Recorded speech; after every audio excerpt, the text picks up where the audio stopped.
igreja, que a graça e a paz do Senhor Jesus Cristo seja com todos a nós.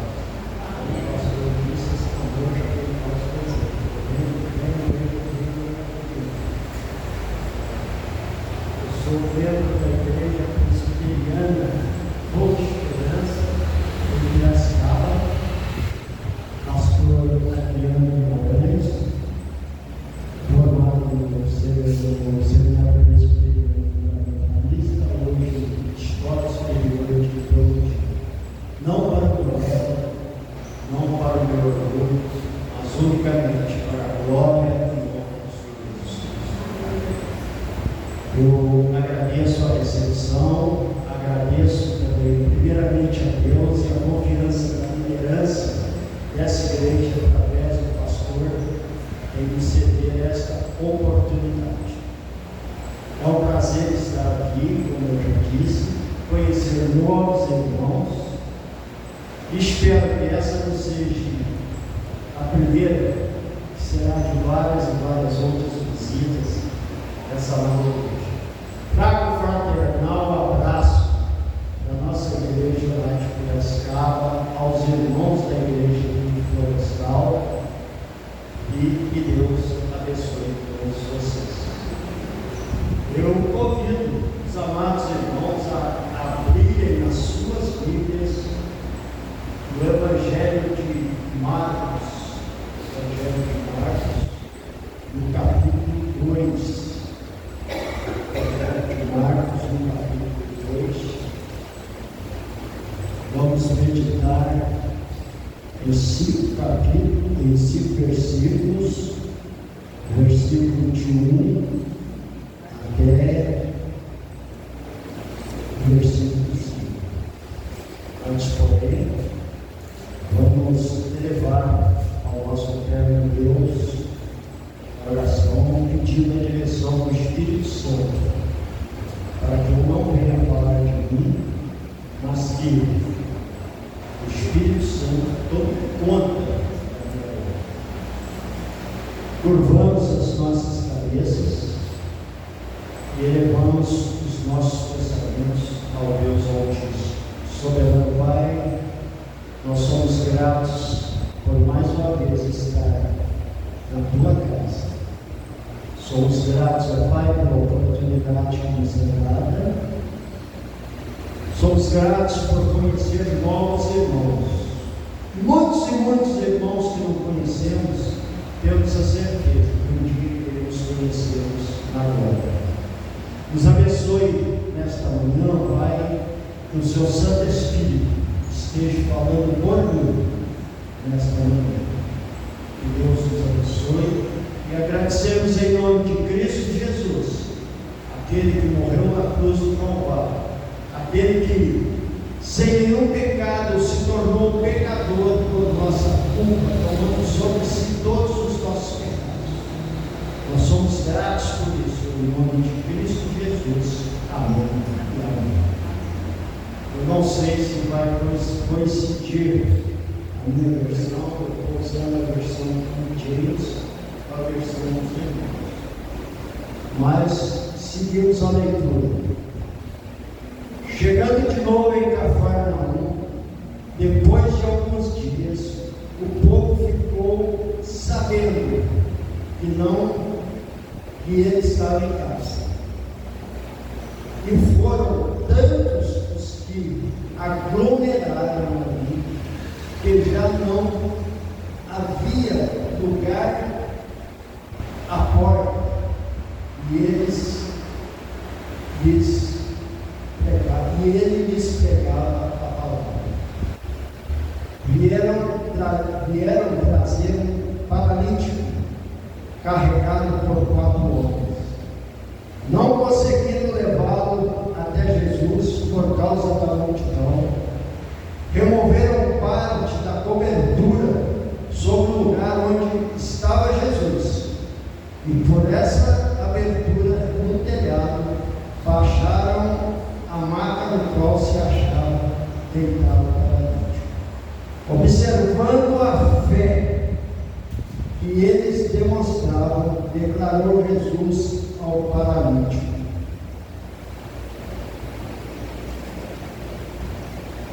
Filho, estão perdoados de ti os pecados. Amém. Meus irmãos, eu quero que os irmãos imaginem se Jesus, depois de um longo tempo de trabalho com aquelas multidões, chegou naquela cidade. Vamos imaginar que a cidade que Jesus chegou seria a cidade florestal, e que a casa que Jesus hospedou seria aqui a igreja presbiteriana de Florestal. E passado 2 dias, toda a multidão aqui de Florestal tomasse conhecimento desse grande acontecimento. Essa igreja aqui não queria comportar o número de pessoas, não só de Florestal, mas como de fora. E foi o que aconteceu em Cafarnaum. Jesus foi para lá para descansar, mas ele não passava despercebido. Onde ele estava, logo saía um comentário: epa, o mestre está ali. E muitos daquela região dizem: nossa, Jesus está naquele local, está naquela casa, então vamos lá ver Jesus, porque aquele homem é o homem que cura, aquele homem é o homem que salva, que traz uma palavra de salvação, que traz uma palavra de amor a todos aqueles que chegam perto dele. E daí eu 4 homens, a palavra de Deus não explica, mas pelo translado das letras, aqueles 4 homens eram 4 homens seguidores de Cristo, e poderiam ser 4 pessoas igual a vocês, e todos daquela cidade de Cafarnaum estavam indo para ver Cristo, juntamente com aqueles 4 homens, porque eles sabiam que Cristo curava, que Cristo perdoava.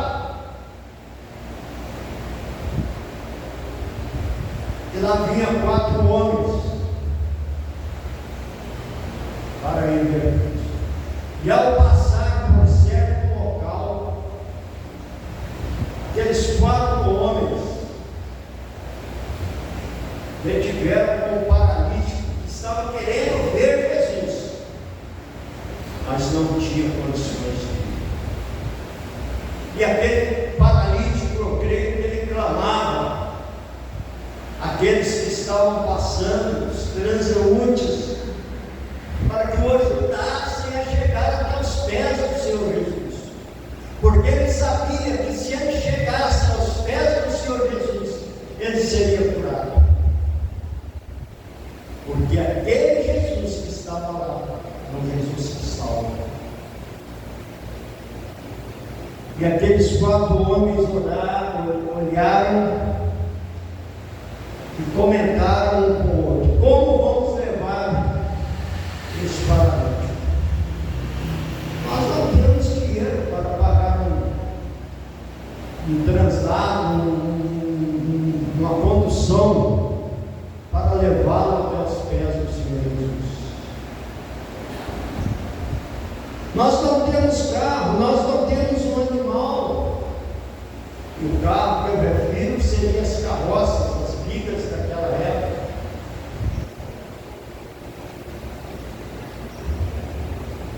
E aqueles 4 homens decidiram: vamos levá-lo na maca.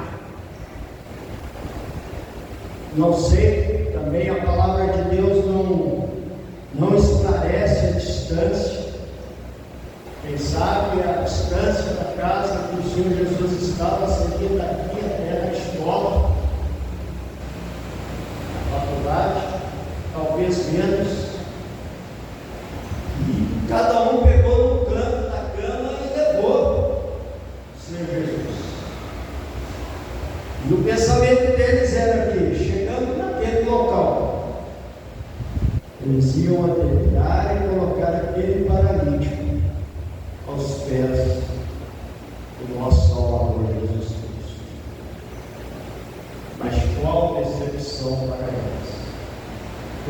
chegaram, imagina aquela porta tomada de gente. Imaginam vocês a porta da igreja e sem poder entrar ninguém. Ninguém estava aqui, nem se podia se mexer.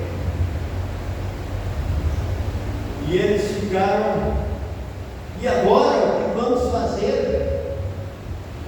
E viraram para o paralítico e disseram: nós tentamos, chegamos até aqui, mas como vamos entrar?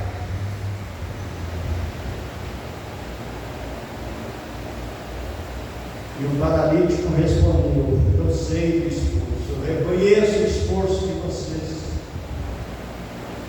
E novamente aqueles 4 homens devem ter confabulado e vamos entrar nele pelo telhado, porque temos que fazer esse paralítico chegar aos pés do Salvador Jesus. Temos que chegar, levar esse paralítico, porque temos a certeza que a sua saúde será restabelecida. E assim deram um jeito, subiram, abriram o telhado e desceram aquela maca. E desceram justamente quase à frente daquele que iria fazer aquela grande obra na vida dele. Meus irmãos, qual a fé daqueles 4 homens quando chegaram na porta da igreja? Se eles tivessem nenhuma fé, ou ele tivesse levado aquele paralítico por levar, eles iriam voltar, ou deixar ele ali, tomar e nem eles conseguiram entrar onde estava o Senhor. Mas eles não desistiram.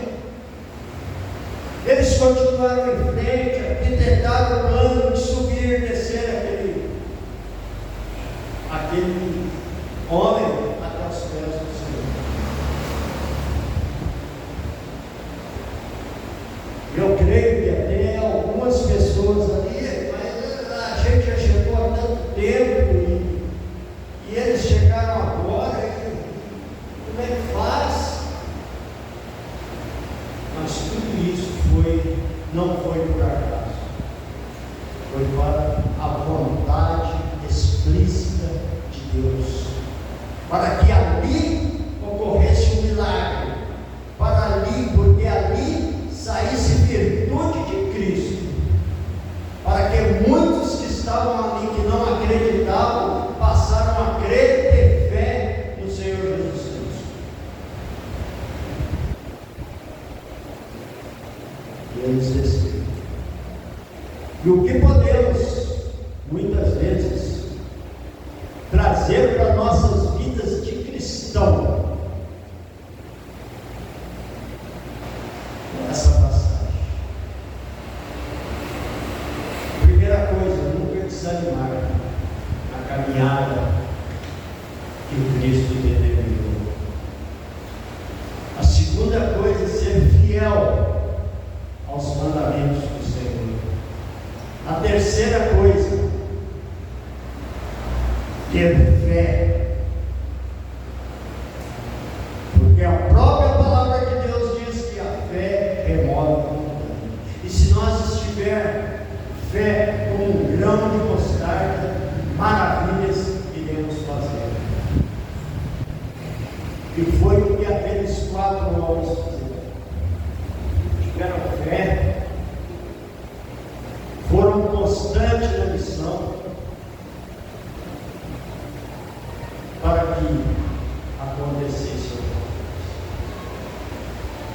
No versículo 5 dessa passagem, que diz: observando a fé que eles demonstraram, o que eu disse, aqueles 4 homens demonstraram que tinham fé em levar aquele paralítico.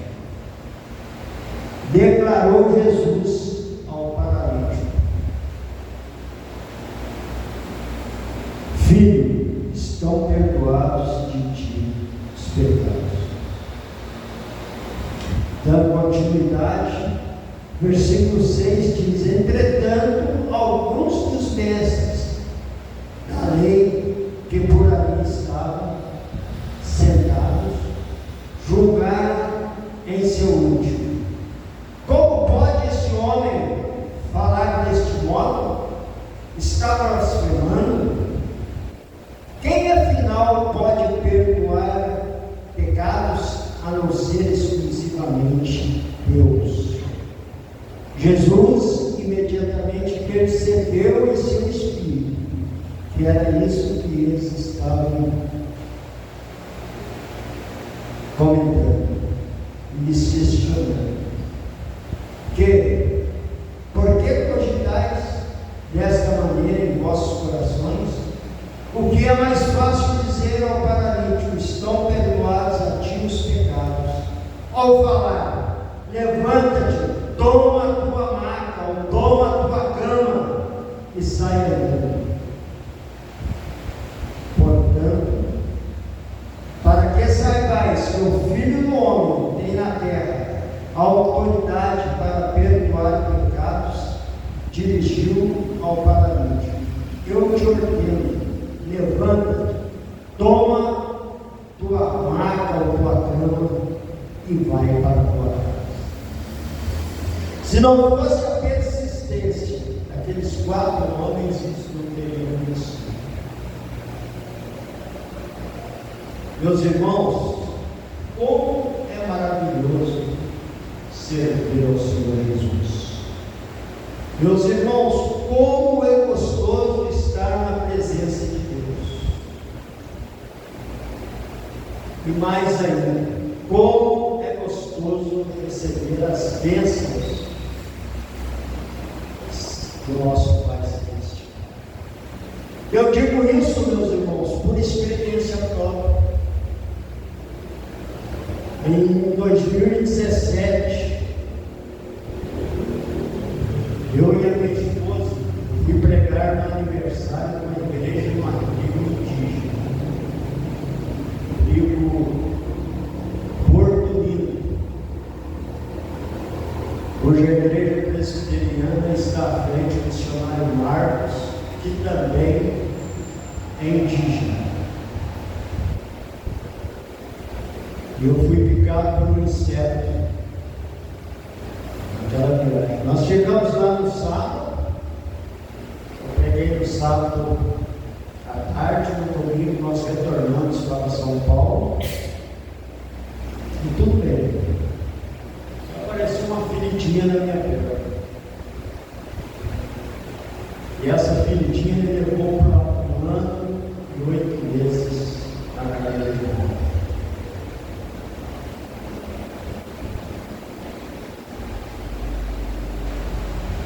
Meus irmãos, eu e a minha esposa teve uma época nesse período que nós ficamos 8 dias sem dormir. Eu rolando, eu gritando de dor.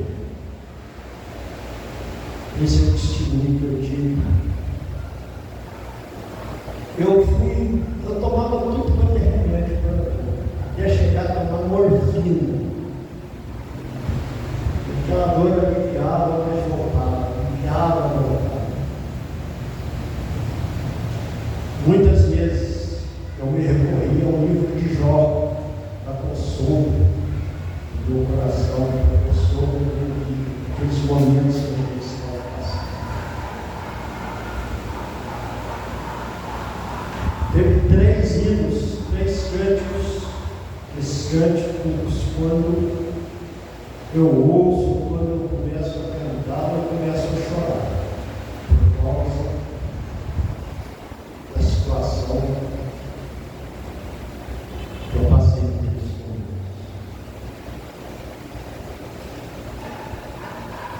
Um dos hinos é aquele hino Jó, o outro é Acalma o meu coração, o terceiro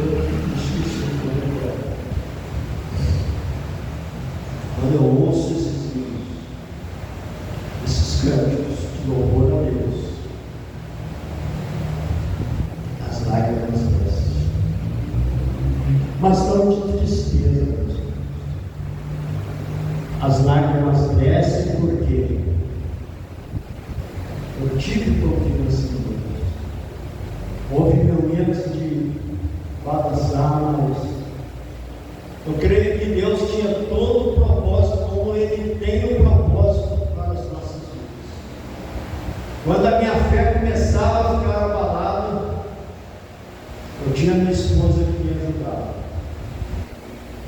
E eu não tenho vergonha de falar que a Rosângela, minha esposa, foi um diamante que minha esposa tinha.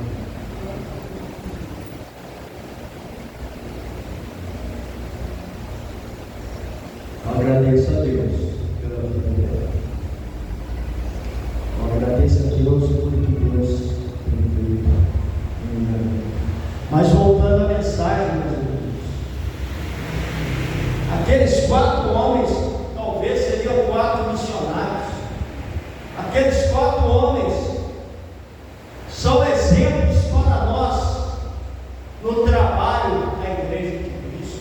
Aqueles 4 homens pegaram aquele paralítico que não ainda tinha entregado a sua vida a Jesus Cristo, para que Deus fizesse uma obra naquelas vidas. E muitas vezes o que está acontecendo hoje, cristãos que se dizem cristãos estão vendo as pessoas caminharem para o lago do fogo do inferno e não estão bem aí. Muitos cristãos hoje, até que igrejas, estão de braços cruzados e com aquele pensamento: eu estou salvo, eu entreguei minha vida a Jesus. O meu vizinho, que se dane. O meu colega de trabalho, que se dane. E o que a palavra de Deus diz? Ide por todo mundo pregar o Evangelho. Ele não diz A, B, C ou D, a todo mundo. Meus irmãos, e o que nós vamos apresentar a Cristo quando chegarmos na glória? De mão vazia ou com as mãos cheias para ter levado a palavra? Qual será a nossa decepção quando chegarmos diante do Mestre e que aqui na terra nós procuramos, entre aspas, querer aparecer na palavra de Deus, mas nada daquilo adiantava, nada daquilo adiantou, e receber a triste comunicado de Cristo: afastai-vos de mim, que eu não vos conheço. Senhor, mas eu cantei no coral, Senhor, eu pregava a sua palavra. E talvez Cristo pode até dizer: você tocava no coral para se aparecer, você pregava a palavra para se exaltar. O pessoal que estava na igreja, e aqueles pobres perdidos que estavam fora da igreja, que você passava por eles e não estava na igreja. É muito sério, meus irmãos. Nós não devemos ficar no conforto de nossas casas, nós não devemos ficar no conforto da igreja, nós não devemos nos engordar com a alimentação da palavra de Deus e guardarmos só para nós.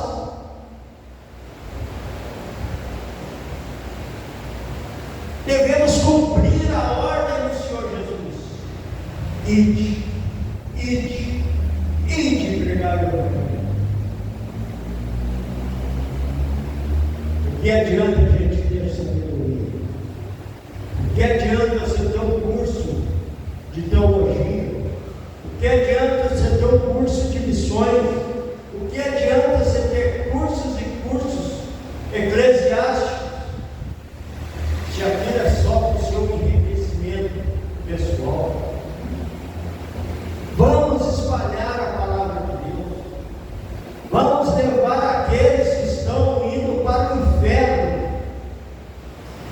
Pastor, não é proibido falar inferno aqui não. Proibido ele para lá. Porque só abrindo parênteses, eu preguei numa igreja aí, preguei em Apocalipse, depois da mensagem, os diáconos chegou na minha esposa e falou assim: nossa, o irmão Fernando é doido, falou em inferno, falou em sangue, falou em morte, mas esqueceu que tudo isso está dentro da palavra de Deus.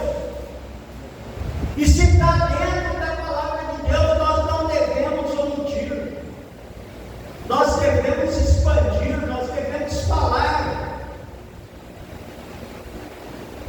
e procurar a fazer a vontade de Deus e levar a palavra para aqueles que não conhecem a Cristo como o único e suficiente Salvador,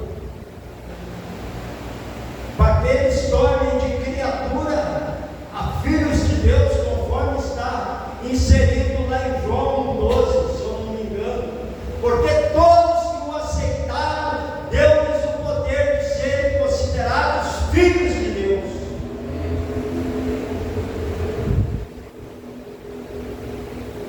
Então, meus irmãos, vamos fazer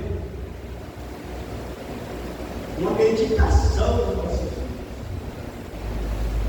E eu falo vamos porque não é só vocês, isso serve para mim também. Eu sou falho, eu sou pecador, eu cometo faltas. De vez em quando eu mais a minha esposa tiramos umas farpazinhas, e é normal no casal. Não é normal, mas acontece nos casamentos. Mas devemos voltar em oração pedindo perdão a Deus pela nossa atitude.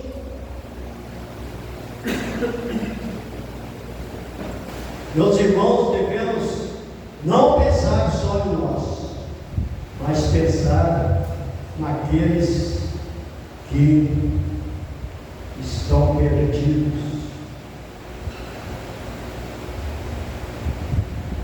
Eu, em 75%, agradeço a Deus pelos meus 4 filhos, porque 3 seguem o caminho do Senhor.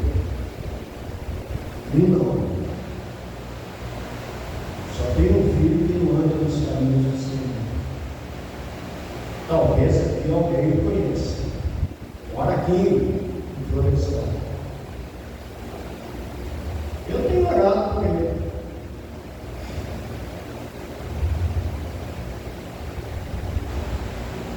Quem aqui eu vou pode se identificar, conhece o Alexandre Maia, da Valor. Meu filho.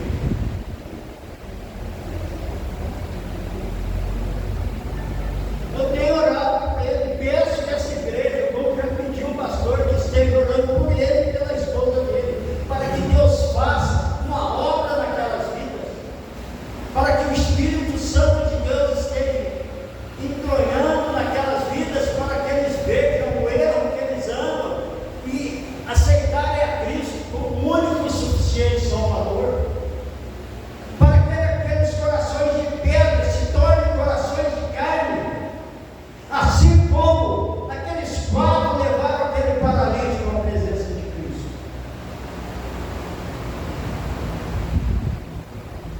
Meus irmãos, eu agradeço a Deus pelo que Deus tem feito em minha vida. Capotamento, tiro, como quando militar, mesmo afastado dos caminhos do Senhor, o Senhor me amparava na sua mão. Mas para tudo Deus tem um propósito, e Deus tem um propósito para a vida de cada um aqui nessa igreja.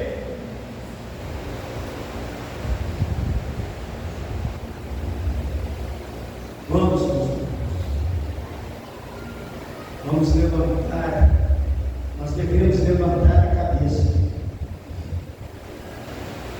para levar a palavra de Deus àqueles que estão perdidos.